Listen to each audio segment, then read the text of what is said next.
Bom, voltamos. Deixa eu já voltar fazendo uma correção. Nós cometemos um erro, não é concerto com Deus, é concerto de Deus e o com vai para o outro concerto. Tá certo? Então eu fui avisado em tempo pelos irmãos aí que entendem de português muito mais do que eu, que é concerto de Deus e concerto com Deus. O segundo concerto com C é que é com Deus. Então quando você for fazer as anotações, você corrige para não ficar aquela ideia de que a teologia até que é razoável, mas o português... Então...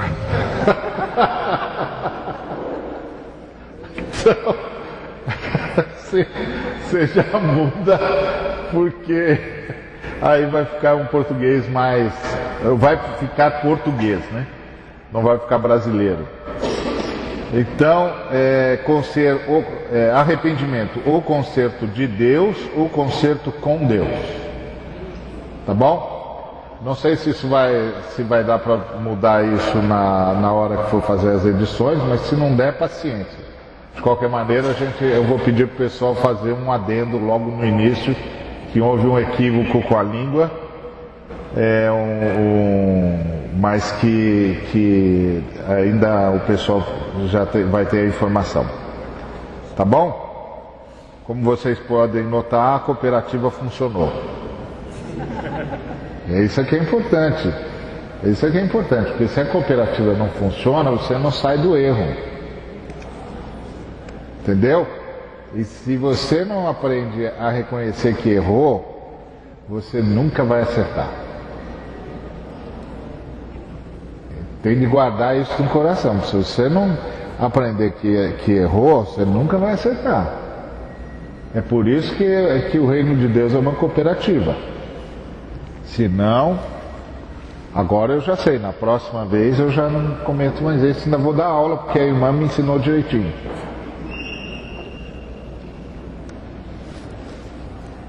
Entendeu? Então, ok. Resolvido esse, vamos ao outro. Não ao outro erro. Espero que o outro não seja. Ok. Então, somos uma cooperativa. A outra, concorde com a Trindade. O Pai tem de ser honrado com a nossa forma de ser e de viver. Só a vontade dele deve ser feita. Então, qual é o maior pecado da humanidade? Na verdade, a humanidade tem um pecado, o de não honrar a Deus. Todos os outros são consequências desse. Tá certo? A gente não honra a Deus, não honra a Deus. Aí fica entregue às nossas próprias paixões, entregue às nossas próprias falhas, e nós não saímos do lugar. Pelo contrário, a gente avança em direção ao mundo dos espíritos rebeldes, que são enganadores e que só tem um objetivo: a nossa destruição. Então, o Pai tem de ser honrado com a nossa forma de ser e com a nossa forma de viver, porque só a vontade dele deve ser feita. Nós temos de concordar com a vontade de Deus. Esse é o passo básico do arrependimento: concordar com a vontade de Deus. Concordar com a vontade de Deus é mais do que saber qual é a vontade de Deus. É entender por que Deus pensa desse jeito. Você pode dizer, não, mas isso não dá para saber. Não dá para saber como é que Deus pensa acerca de tudo, mas dá para saber acerca o que Ele pensa acerca daquilo que Ele disse para a gente fazer ou não fazer. Porque isso Ele revelou. Então, por exemplo, Deus é contra seres humanos se usando como objetos, mesmo que eles concordem entre si. Pronto. Deus é contra seres humanos se usando como objetos, mesmo que eles concordem entre si. O som está ruim? Tem jeito de melhorar isso, Paulinho? Paulinho, tem jeito de melhorar o som? Ah, o Nilfran está aí, ele vai dar um jeito. Pelo menos vai tentar, né? Já é um grande passo. Hã? Qual? Então, Deus é contra seres humanos se usando como objetos, mesmo que eles concordem entre si. Entendeu? Uma pessoa não pode concordar, eu vou ser um objeto. Não pode. Deus não consegue admitir essa possibilidade. São seres humanos. E não é para se utilizarem como objetos ou se deixarem utilizar como objetos. Então não é só uma questão de, eu sou livre. Não é não. Não é não. Liberdade é um conceito de ética. Então as pessoas são livres para o bem, não são livres para o mal. Porque se fossem livres por mal, não podiam ser punidos, porque a liberdade não pode ser punida, a liberdade é um conceito ético. Está ligado à finalidade do homem, não pode ser punido. Se ele é livre, é livre. É a diferença, a gente tem arbítrio e liberdade. Liberdade é um conceito ético, quer dizer, você é livre para o bem e você deve ser livre para ter acesso a todos os seus direitos e a todas as suas possibilidades de ser o bem e de fazer o bem. Agora, você tem arbítrio. Arbítrio é um conceito antropológico, não é um conceito ético. Arbítrio é um conceito antropológico, quer dizer, o ser humano tem arbítrio. Ele pode escolher o bem ou escolher o mal. Isso é arbítrio. Isso faz parte da natureza, é antropológico. Agora, liberdade é um conceito ético. Então, os seres humanos são livres para fazer o bem, não são livres para fazer o mal, senão não podiam ser punidos. Se você é livre para fazer o mal, por que vai me punir? Eu sou livre para fazer o mal. Não é não. Não é não. Você é livre para fazer o bem. Agora, você tem arbítrio. Você pode fazer o bem ou pode fazer o mal. Mas liberdade, que é aquilo que você tem o direito de fazer, mais do que a possibilidade, isso é o bem, não é o mal. Entendeu? Uma repórter estava falando entrevistando um sociólogo, eu acho, e aí ela disse assim: qual é a sua opinião sobre essa guerra urbana? E aí ele disse: não há uma guerra urbana. Aí ela disse: que nome que o senhor dá a isso? Ele disse: eu dou a isso o nome de violência urbana, não de guerra urbana. Aí ela disse: por que o senhor não chama isso de guerra urbana? Porque guerra expande a ética, e aí o sujeito tem liberdade de matar. Que é guerra. Guerra é assim. Numa situação normal, você não tem o direito a matar, mas numa situação de conflagração armada, você tem, está em guerra. Você pode morrer e também pode matar. Você está em guerra. Então, quando você diz que é uma guerra urbana, disse o sociólogo, você legitima o ato do assassinato, da morte. Porque é guerra. E a guerra é assim, coloca de lado dois soldados. E ambos têm o direito de se defender às custas da vida do outro. Inclusive o direito de avançar às custas da vida do outro. Aí o sociólogo diz, então, que nós temos uma violência urbana. Guerra é um ato político. É um ato político, com implicações históricas sérias, mas é um ato político. E é um ato que tem legitimidade política. Se uma nação declara guerra a outra por qualquer motivo, isso é um ato politicamente legítimo. Agora, A violência urbana não tem legitimidade nenhuma. Certo? Pelo menos essa era a tese dele e eu achei que fazia todo sentido. Então, a ideia de concordar com a Trindade é concordar com os porquês de Deus. É impressionante como nós temos crentes que não concordam com os porquês de Deus. Eu fico assustado com isso. Assustado. Você fala e o cara diz para você, mas tem que ser assim mesmo? Mas você fala, mas do que você está falando? Como tem que ser assim mesmo? Isso aqui é o padrão de Deus. Não quer dizer que a gente vá acertar sempre, mas que a gente quer acertar sempre.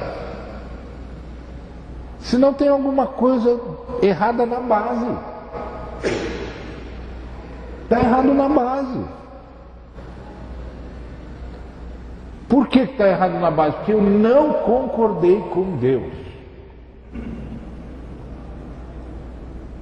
Isso pode acontecer em N razões, em N situações. Por exemplo, o pessoal que é cheio de esquema. E aí, por que ele é cheio de esquema? Primeiro, que ele não confia que Deus vai dar conta do recado. E segundo, porque ele não concorda com Deus.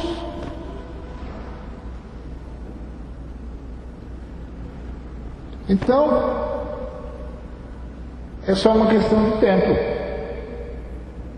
E aí a gente descobre que a igreja só cai em cima do pecado que descobre, então é só fazer escondido. Mas isso não é a essência da igreja. A essência da igreja é ser a humanidade que concorda com Deus. Essa é a essência da igreja. Ser a humanidade que concorda com Deus.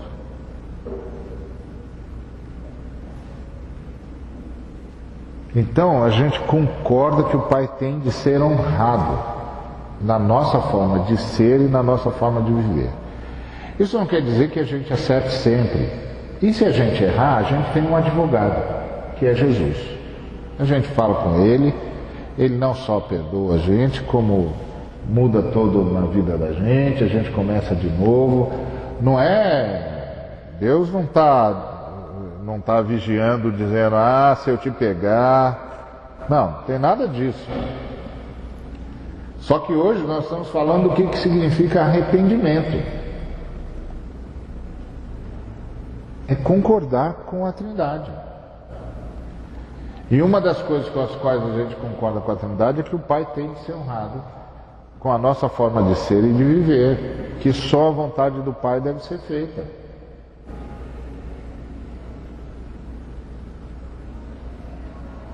Por quê?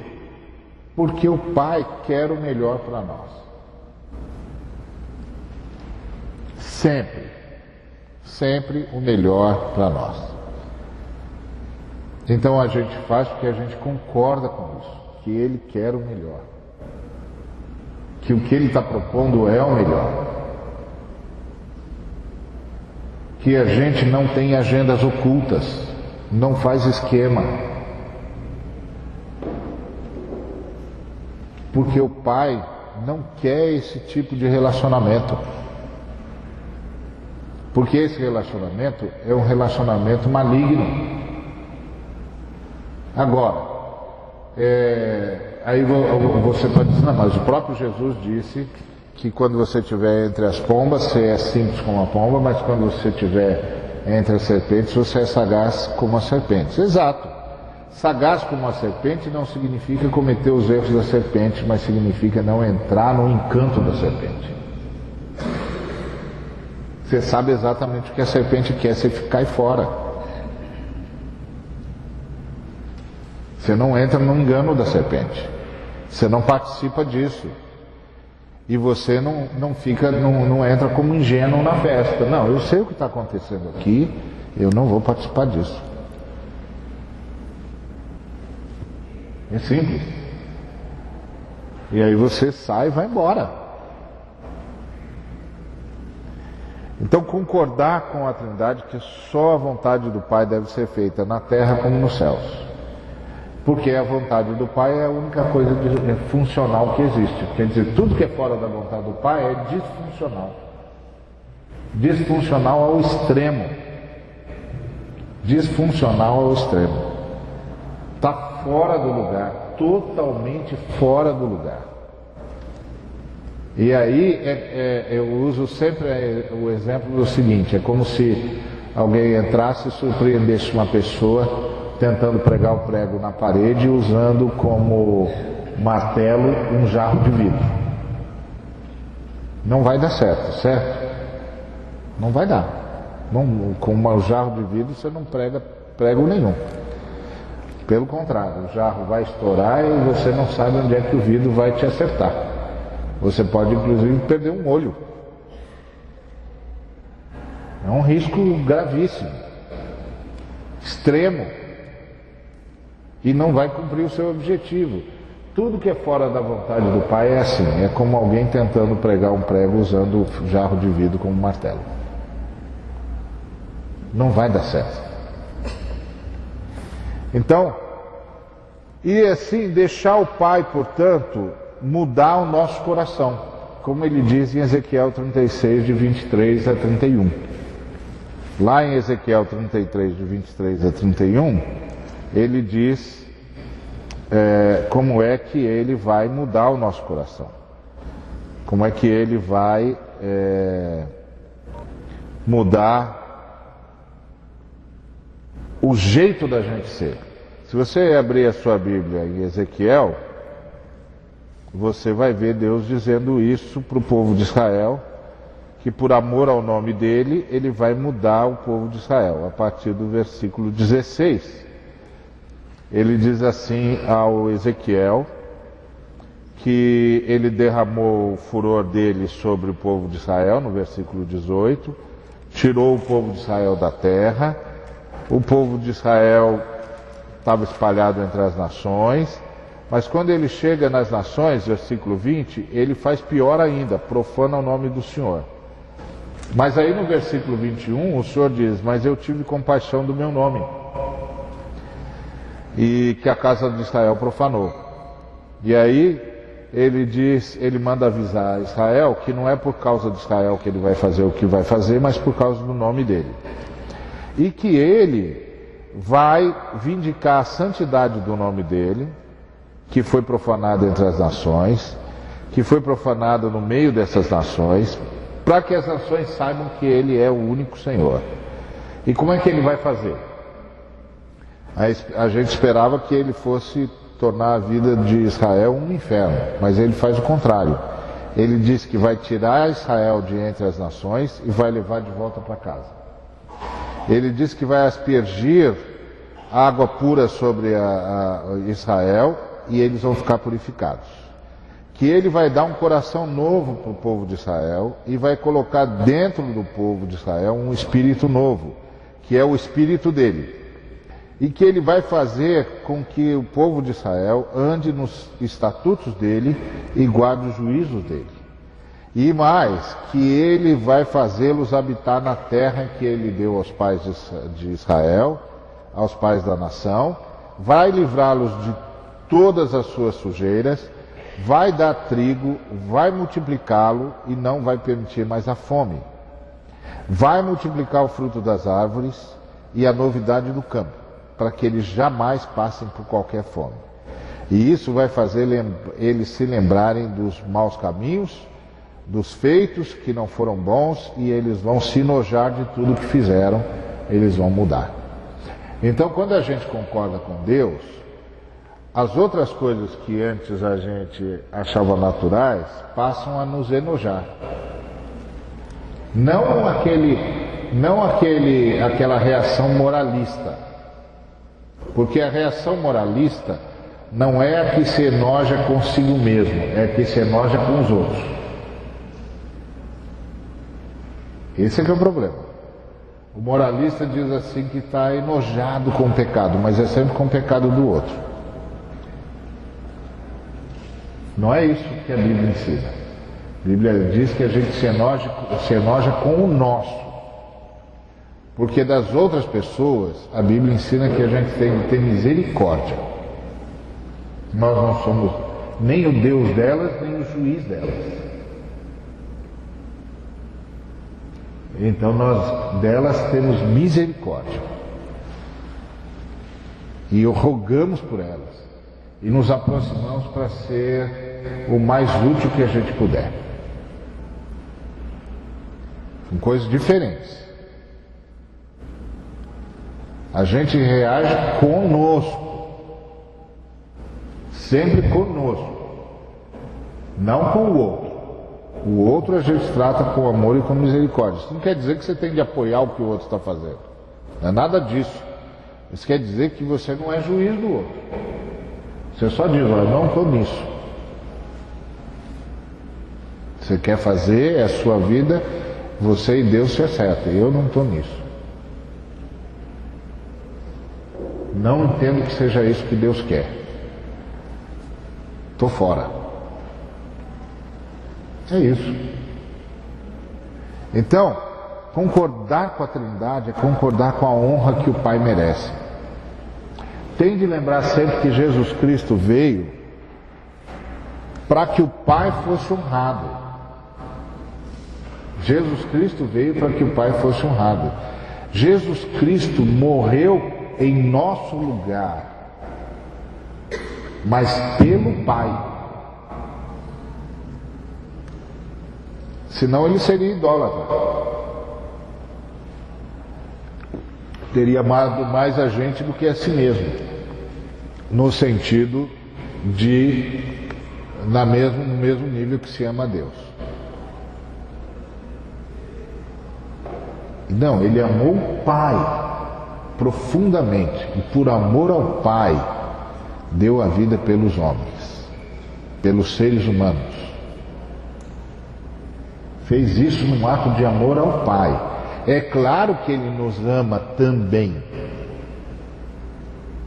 Mas Ele estava prestando um culto ao Pai, não a nós. Se a gente perde isso de vista, a gente não entende a dinâmica da Trindade. Ele estava prestando um culto ao Pai, não a nós. O Pai é digno do sacrifício.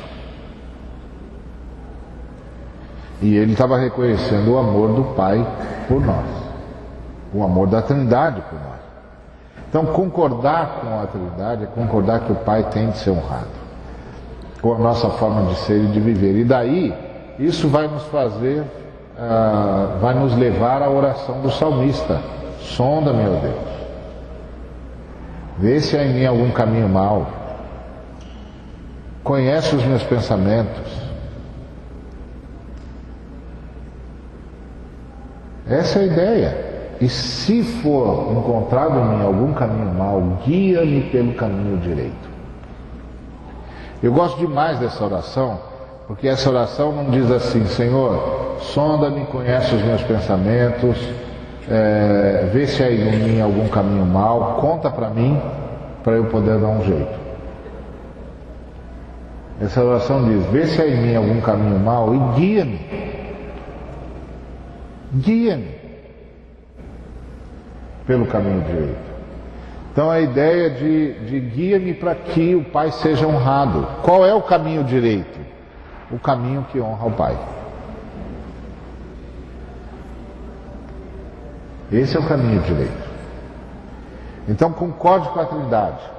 O Pai tem de ser honrado. Concordar com a Trindade é concordar que somos materialmente dependentes do Pai. Sem Ele não sobreviveríamos. O maior problema que a gente tem é achar que nós somos os nossos próprios provedores.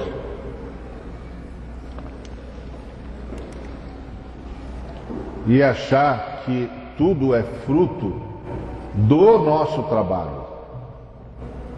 E não achar que o nosso trabalho é fruto do amor de Deus. É claro que é fruto do seu trabalho, mas da onde veio a força para você trabalhar? Quem levanta você? Quem sustenta você? Quem nos sustenta? Nós não nos sustentamos a nós mesmos. Alguém está nos sustentando. Alguém está nos sustentando. Então, concordar com a Trindade é concordar que nós somos materialmente dependentes do Pai. Tudo que nós podemos no Pai. Tudo que nós fazemos no Pai. E somos gratos ao Pai.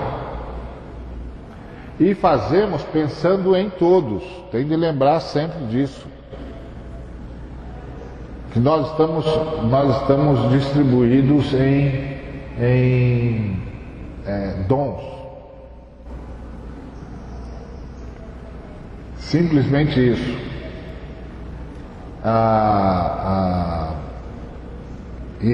Hoje na igreja ficou um negócio muito complicado.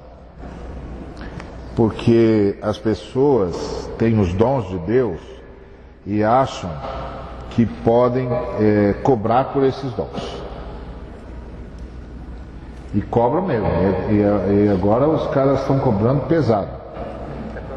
E eu sei disso porque as pessoas vêm falar comigo e falam assim: pastor, você pode ir em tal lugar? Ah, posso. Se eu tiver agenda, eu posso.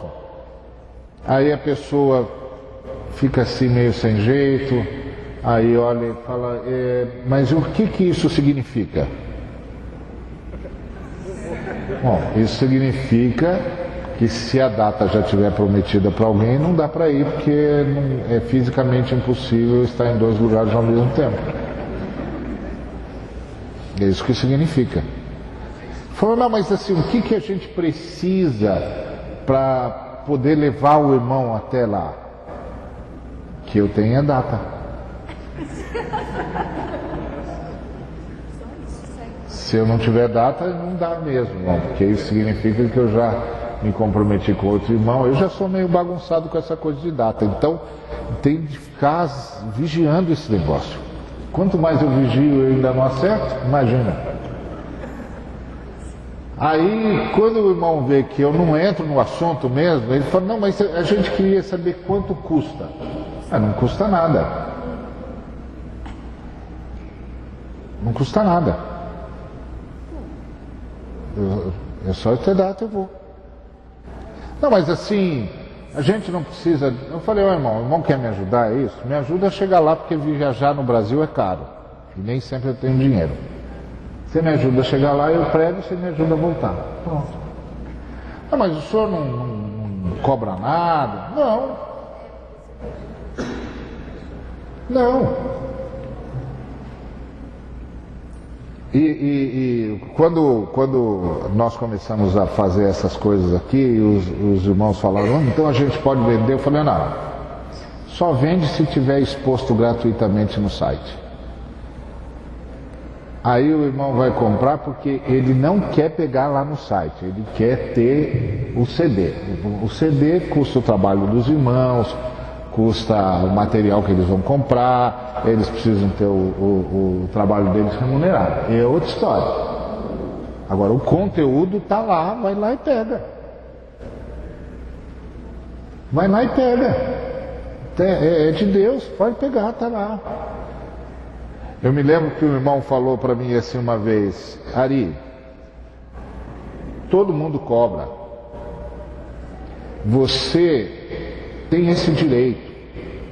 Aí eu disse assim: irmão, eu vou te contar uma experiência.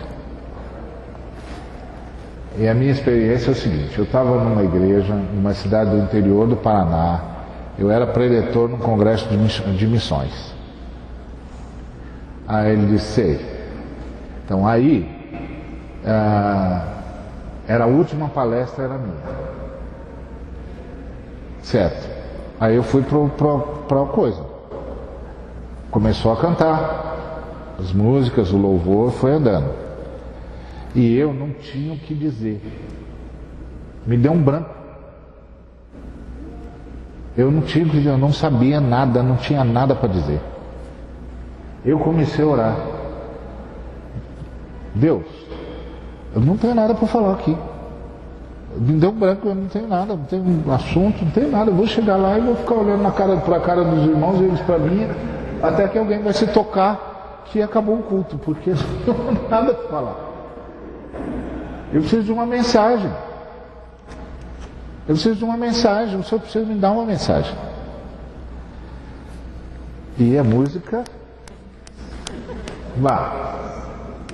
E eu aqui já suando frio.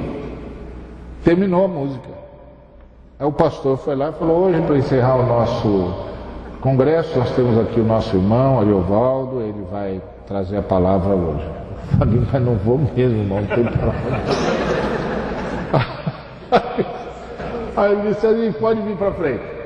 Eu me levantei e fui para frente. À medida que eu fui andando em direção ao púlpito, a mensagem caiu dentro da minha cabeça. Eu sabia os textos, eu sabia onde tinha de abrir, o que cada coisa significava. Aí eu virei para o irmão, depois de contar essa experiência, e digo: eu cobro isso baseado em quê, irmão? Cobro isso baseado em quê? Falei: irmão, você ainda não entendeu que isso é dom de Deus? E é dom de Deus para a igreja, não é dom de Deus para mim. É dom de Deus para a igreja, assim como o seu dom é dom de Deus para a igreja. Eu não preciso de nada, meu filho, eu estou salvo, você não está salvo? Eu não preciso de mais nada, eu não preciso saber mais nada. Eu estou salvo, gente, você não está salvo? Então eu não preciso saber mais nada. É daqui para a glória, moço. É daqui para a glória. Tudo que eu tenho de ser, tudo que eu preciso para mim é ser mais parecido com Jesus. É a única coisa que eu preciso. Isso é a minha missão pessoal, é a sua missão pessoal, e a nossa missão comunitária é ser mais parecido com a Trindade. É isso. Não preciso saber mais nada, não preciso ter grandes revelações, não preciso ter grandes iluminações, não preciso de nada. Só preciso andar com Jesus. E ser transformado numa pessoa cada vez mais parecida com Ele, que ama mais como Ele ama, que serve mais como Ele serve, que abençoa os outros como Ele abençoa, que tem capacidade de ouvir o próximo como Ele tem. É só isso que eu preciso. Isso o Espírito Santo trabalha em mim, não precisa me dar informação extra para isso. Então, quando Ele deu um dom, deu para a igreja. Para a igreja. Como é que bota preço num negócio desse?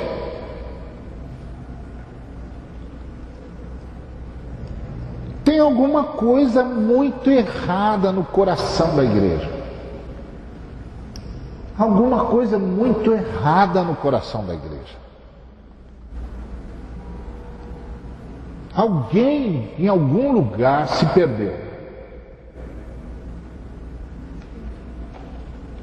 Se a gente não recuperar isso, nós vamos perder a igreja. Porque isso vai virar um grande mercado. E cada um de nós vai ser disputado a peso de ouro. Mas nós não somos do mundo, nós somos da nova humanidade. Nós somos uma amostra grátis da nova humanidade, onde todos trabalham por todos. Esse é o ponto. Se não, irmãos, nós perdemos a nossa concordância em relação à honra do Pai e o quão dependentes nós somos da Trindade. Nós nos perdemos, nós nos perdemos. Porque a gente se apropriou do Espírito Santo. Se apropriou dos dons. E os dons não são nossos, são através de nós.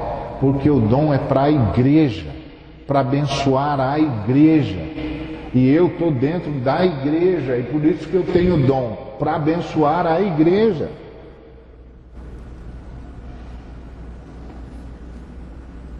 Senão, a gente perde o contato com a Trindade. A gente perde o contato com a Trindade. Vai virando uma loucura, digo assim. Você usou uma vez uma frase que acho que cabe muito bem, que é ser usado por Deus não significa necessariamente ser aprovado. Exatamente.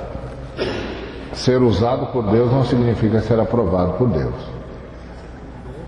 Tem de guardar isso no coração. Porque se não guardar isso no coração, nós não vamos honrar o Pai.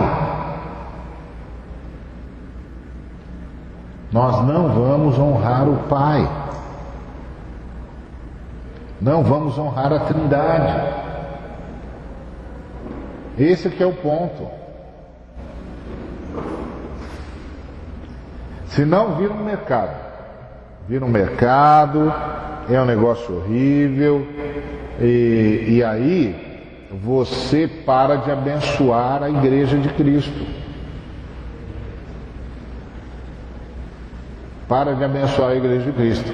Uma vez estava conversando com um irmão, eu falei assim, rapaz, vim de um lugar, Deus falou tanto no coração de uma pessoa, foi extraordinário. Aí eu fiquei impressionado com o que Deus fez na vida daquela pessoa e tal. Aí ele falou assim, mas como é que você percebeu? Eu falei, não, eram poucas pessoas, deviam ter umas 20 pessoas, 30 no máximo. E aí ele disse, onde foi? Aí eu disse o lugar, ele falou, você se deslocou daqui para ir falar para 20 pessoas? Eu falei, foi. E você não reclamou? Eu? Por quê? Não, você tem que exigir um número mínimo de pessoas. Eu falo, o único cara que pode exigir um número mínimo de pessoas é o Altíssimo. Porque é ele que fala, ele não exige e eu também não. Se ele decidiu que vai me levar porque ele quer falar com uma pessoa, eu vou lá falar com essa pessoa. Chego lá e digo, o Altíssimo me trouxe aqui porque ele tem um recado para você. O recado é esse. Você entendeu? Entendi. Deus te abençoe então, hein? Obrigado. E agora, o que você vai fazer? Vou voltar. Não, mas você veio aqui só para falar comigo? Eu vou dizer, meu filho, Jesus Cristo veio na cruz para morrer por você. Qual é o sacrifício maior do que esse por sua causa? Gente, nós nos perdemos. Nós precisamos de arrependimento. Nós precisamos de arrependimento. Igreja não é plateia. Deus só fala com seres humanos, não fala com massas amorfas, não. Isso aqui não é festival, não. Tem um lugar para celebração, para festival, não tem nenhum problema com isso. Mas não é assim o jeito de Deus. Isso é extemporâneo. Vamos fazer um maior festão, vai ter festa no Arraial. Ótimo, vamos fazer. Toca o chofar, faz baderna santa, né? Pula, canta, pode fazer à vontade. Mas isso é extemporâneo. É só para Deus, Deus deixa a gente pular. Mas cuidado, gente. Nós somos dependentes do Pai, sem Ele nós não sobrevivemos de jeito nenhum, é Ele que nos sustenta. Senão nós vamos ser traídos pela nossa voracidade. E depois, quando o Altíssimo resolver passar o prumo, pronto. Mari, tem uma frase que foi o seguinte. Tem uma frase que foi o seguinte: tudo aquilo que Jesus rejeitou quando foi tentado, a igreja quebra assim. Exatamente. Tá um montão de gente assim, que está pegando tudo que Jesus disse não, né? É de cortar o coração. Concorde com a Trindade. E o que é concordar com a Trindade? É que temos a obrigação de perdoar. Nós todos somos pecadores e precisamos de perdão. Logo, nós todos temos a obrigação de perdoar. É interessante que a gente... O Paulo dá o argumento de que a gente tem de perdoar porque foi perdoado. E Jesus dá como argumento que a gente tem de perdoar porque precisa de perdão. Perdoa-nos assim como nós perdoamos. Então, o Paulo diz: se alguém tem motivo de queixa contra outra, perdoai-o como Deus em Cristo vos perdoou. Então, isso significa que o Espírito Santo fechou a gente dos dois lados. Sinucou a gente. O Espírito Santo sinucou a gente. Ele disse: você não tem desculpa. Você tem de perdoar porque você precisa de perdão, e você tem de perdoar porque você foi perdoado. Não tem saída. O Espírito Santo sinucou a gente. Todos nós temos a obrigação de perdoar. Por uma razão simples: todos nós precisamos de perdão. É isso. É difícil perdoar? Mas o Espírito Santo ajuda. O Espírito Santo dá forças. E aí a pergunta é: concordamos com a Trindade que a gente tem de perdoar? Porque um dos grandes problemas que a igreja tem é que a igreja está cheia de gente que não quer perdoar. Aí você vai conversar com os irmãos sobre qualquer problema e os irmãos ficam tentando descobrir quem tem razão. Mas a questão nas Escrituras não é quem tem razão. A questão nas Escrituras é: perdoai-vos mutuamente.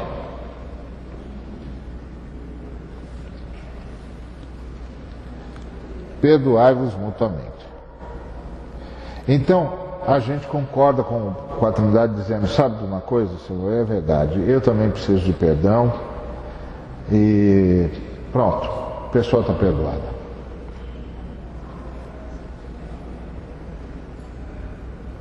É isso. A pessoa está perdoada. Isso não quer dizer que eu não sei o que a pessoa fez, que eu não sei a gravidade, e nem quer dizer que eu vou dar chance para a pessoa fazer de novo se ela não se arrependeu. São coisas diferentes. Mas quer dizer que emocionalmente eu não tenho mais nada contra a pessoa. Se ela precisar de comida, é comigo que ela tem de contar, porque eu vou levar comida lá. Se ela precisar de conselho, de carinho, de abraço, é comigo que ela vai contar. Isso não quer dizer que eu não entendi que ela continua enferma. E aí eu tenho de dizer para ela: olha, só não vou lhe dar essa outra oportunidade porque você continua enferma. E não fica pensando que você dizer para uma pessoa que ela está enferma é uma crueldade. Crueldade é dizer para uma pessoa enferma que ela está bem.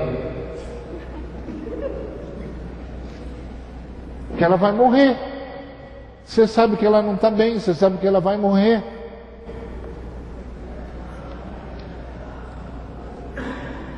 Entendeu? Esse é o ponto.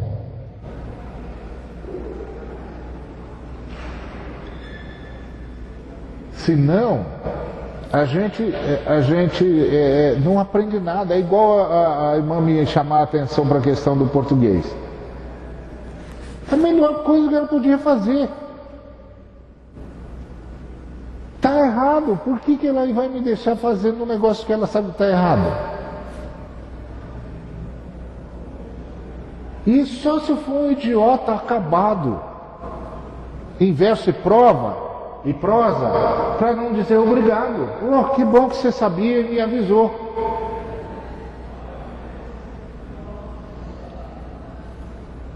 Senão eu vou para o Brasil todo com esse erro, ainda vou ensinar o povo que já fala mal ou fala pior. Não pode. Isso que é igreja, isso que é igreja. Essa que é a beleza da igreja. Que é você saber que se você tiver um problema, o seu irmão vai avisar você. E você vai poder arrumar. Se você vive numa comunidade que as pessoas não podem dizer para você que tem alguma coisa para arrumar, ou a sua comunidade é muito ruim, ou você é muito ruim, ou os dois. Porque as pessoas não conseguem falar com você.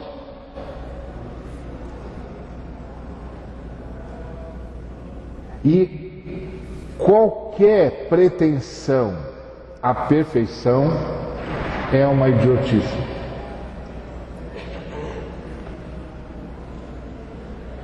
Então, concorde com a Trindade. Concorde com a Trindade. Tudo que a Trindade diz nos salva. Nos salva. E nessa coisa do perdão, eu sei que é bravo. Eu sei que é bravo. Pode ter certeza que eu sei que é bravo. Mas é o que tem que ser feito.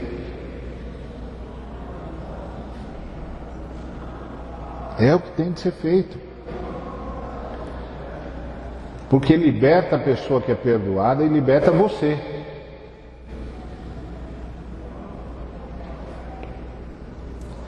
Porque não perdoar é você carregar um veneno dentro de você. Só que o veneno que você carrega dentro de você mata você, né?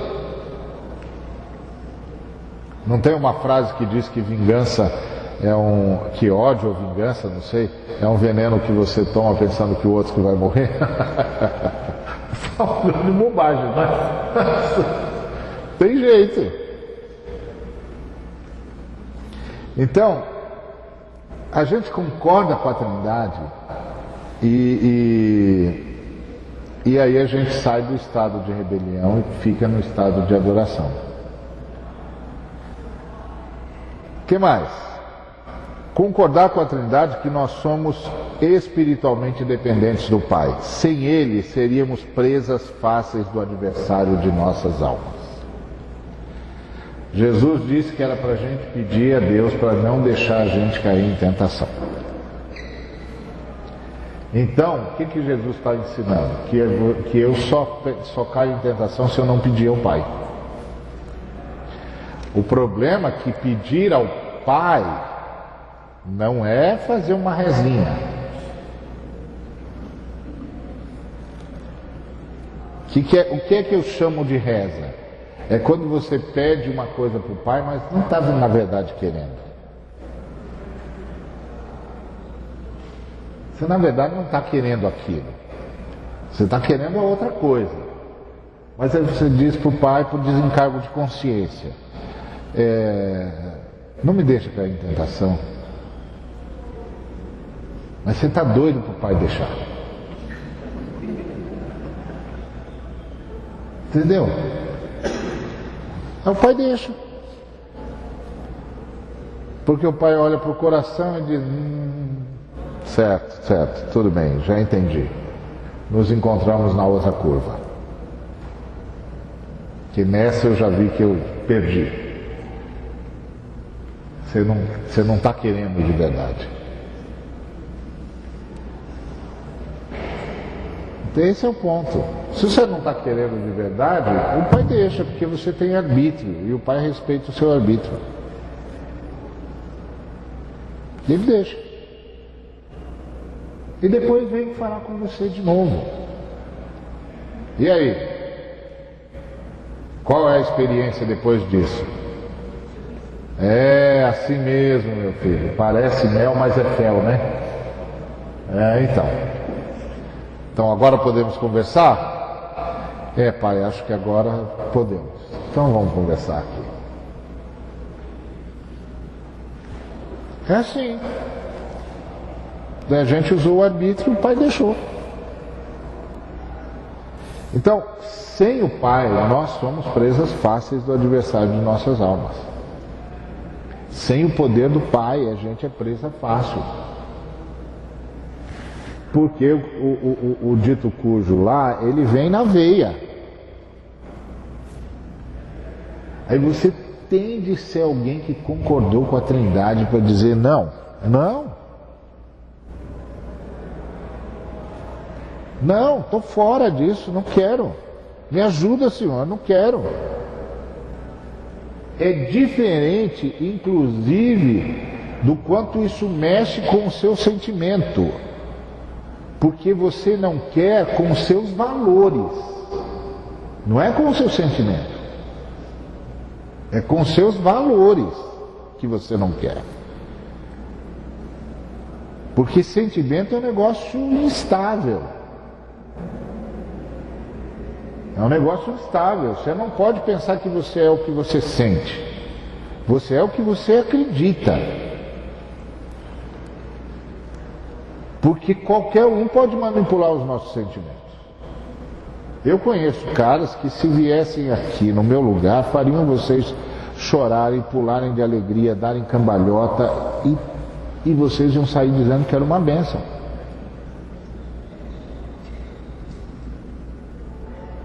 Porque sentimento é uma coisa instável.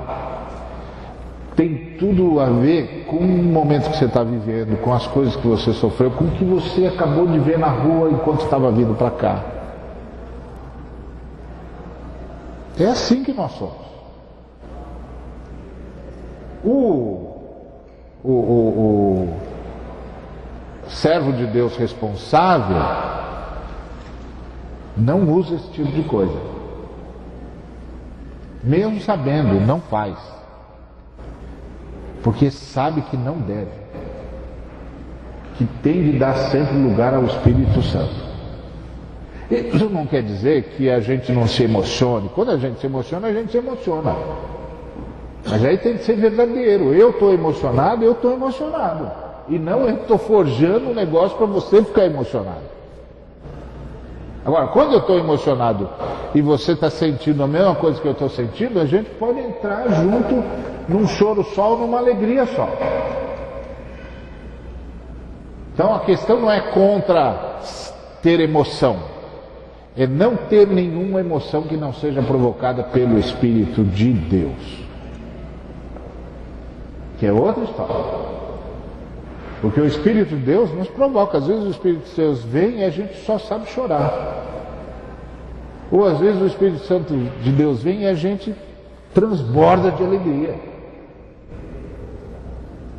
E a gente pula dando glória a Deus, aleluia, e é o Espírito Santo. Agora, tudo isso pode ser manipulado. Se o sujeito for um irresponsável. Ou a irmã que estiver dirigindo foi irresponsável.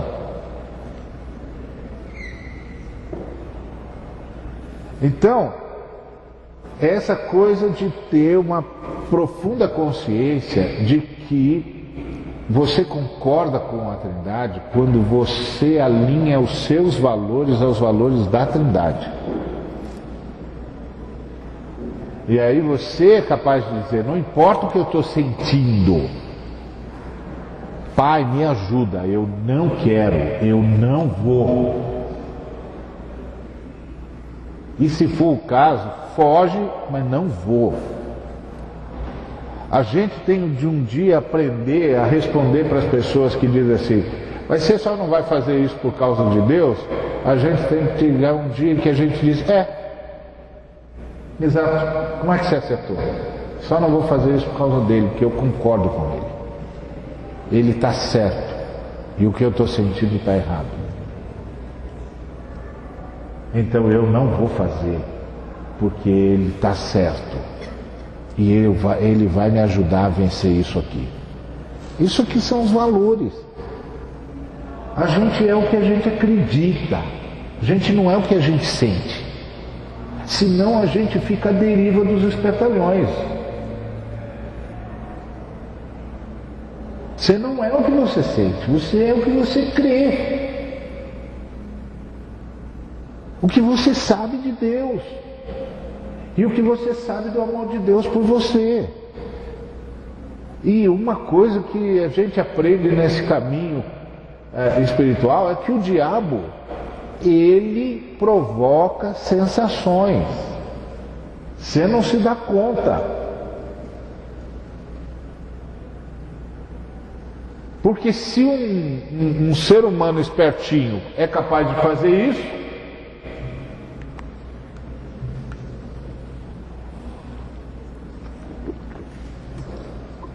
quanto mais o adversário das nossas almas. Por isso que a gente concorda com Deus e a gente segue a partir dos nossos valores, que são as alianças que nós temos com Deus. Não, eu não vou nisso aí. Não, por quê? Porque eu concordo com Deus e Deus é contra. E Ele é que está certo. Não, mas não está pintando, não importa o que está pintando. Não importa o que está pintando. Eu tenho um pacto com Deus, eu concordo com Ele, eu estou fora. Isso a gente vai crescendo e aprendendo com o crescimento. Vai ter épocas na vida da gente em que os sentimentos vão fazer da gente gato e sapato. Mas um dia, à medida que você vai crescendo, você vai percebendo, eu sou o que eu acredito. Porque o que eu acredito é o que o Senhor plantou no meu coração. Ponto.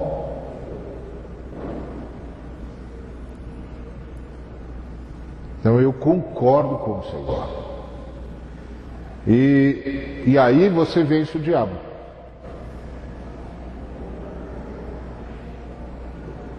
Porque o diabo vai sempre dizer para você, mas escuta, você entende tudo aqui no jardim, não entende? Entendo.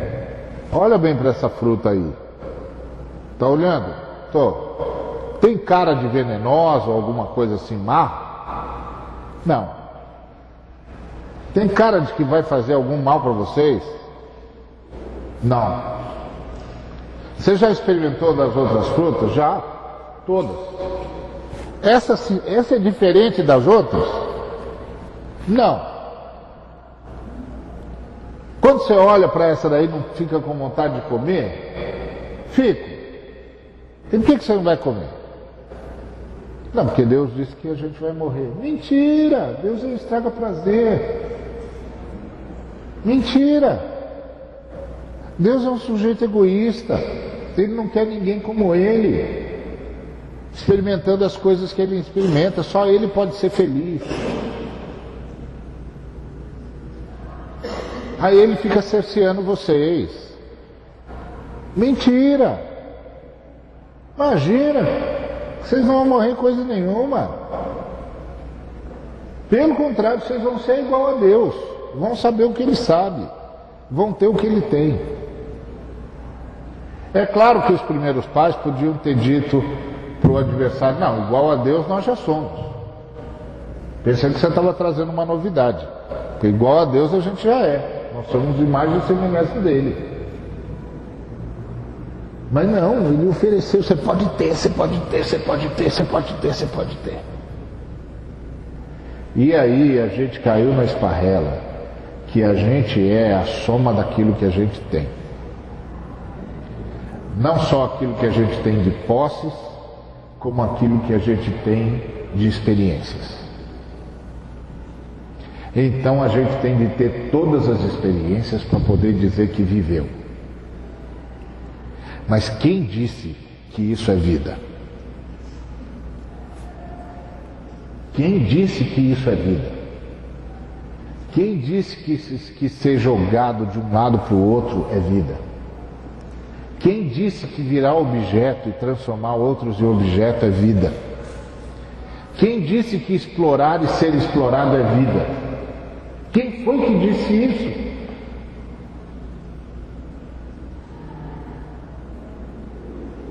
Você sabe quando foi que você viveu? Quando foi que eu vivi? Quando foi que cada um de nós viveu? Quando alguém puder dizer de nós que porque nós passamos por aqui, o mundo ficou melhor. Então a gente viveu. Porque viveu bem um ser humano que deixou atrás de si um mundo melhor do que o que ele encontrou.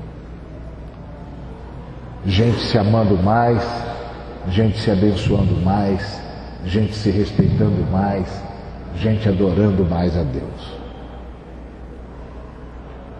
Então você viveu, porque você fez do mundo, até onde você podia influenciar, melhor do que era antes de você passar por lá. Aí você pode escrever como Neruda: confesso que vivi. Porque você granjeou amigos que vão esperá-lo nos portais eternos. Isso vai ser fantástico. Quando os portais eternos se abrirem e o seu nome for chamado e você perceber que tem um bocado de gente esperando você e chamando você pelo nome. São os amigos, aqueles que você abençoou. Então você viveu.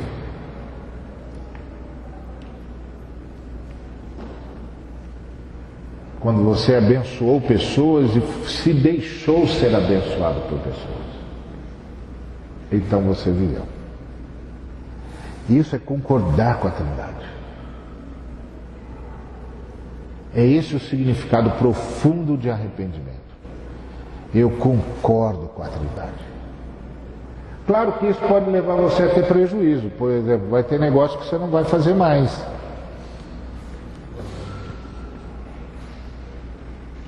Porque você concorda com a Trindade não ia fazer um negócio desse, você também não vai. É assim, tem isso também. Mas se a Trindade não gosta, é melhor não pegar aquele dinheiro mesmo. É melhor não pôr a mão naquilo. Então é isso que é arrependimento. Nós vamos almoçar e aí voltamos para continuar. Se Deus quiser. Se não quiser, na glória a gente não vai precisar mesmo saber.